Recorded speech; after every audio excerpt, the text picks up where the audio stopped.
চলো বন্ধুরা, আজকে দুপুরে মেনু দেখো। এই দেখো শিম, আলু, বেগুন আর মূলো, দুটো কাঁচা লঙ্কা আর ফুলকপির ডাঁটা সব কেটে রেখেছি। এগুলো চচ্চড়ি বানাবো।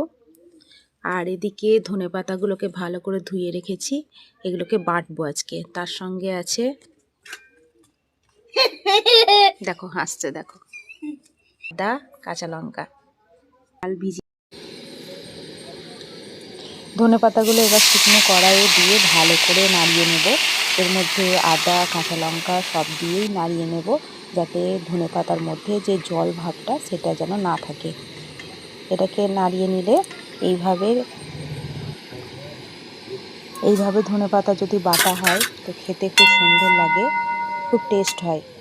এইভাবে একবার করে দেখবেন। এবার এটাকে আমি শিলপাটাতে বেটে নেব। একটু লবণ, হলুদ আর 2-4টে মিষ্টির দানা দিলেও চলবে, না দিলেও চলবে। এবার বেটে নিয়েছি। এবার কাঁচা তেল আর লেবু রস পরিমাণ মতো দিয়ে এটাকে নেড়ে এবার রাখা যায়। এর মধ্যে এটা স্টোর করেও রাখা যায়, খেতেও খুব সুন্দর লাগে। এই বিচুনগুলো ফেলে দেব। আর এদিকে চচ্চড়ি আমার কমপ্লিট।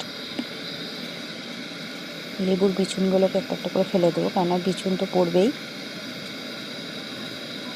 আর এদিকে চচ্চড়ি আমার হয়ে গেছে।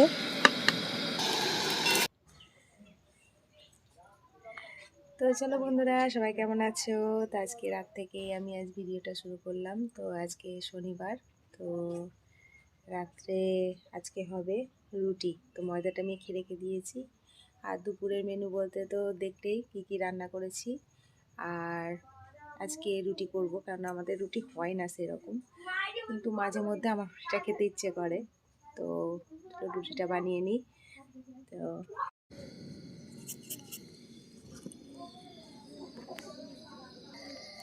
ময়দা সেনে রুটিটা করে নিলাম। এবার রুটিটা আমি কিন্তু আঁকাতে উনানে সেঁকি না, আমি রুটিটা কড়াইয়ে সেঁকে নিই। আর এই রুটিটাকে আমি ধুয়ে দেখুন কড়াইয়ে সেঁকে নিচ্ছি। আর রুটিটা হয়ে গেলে গরম জলে আমি এটাকে ভালো করে ধুয়ে রেখে দেবো, কেননা ধুয়ে খেলে গ্যাস অম্বল হয় না।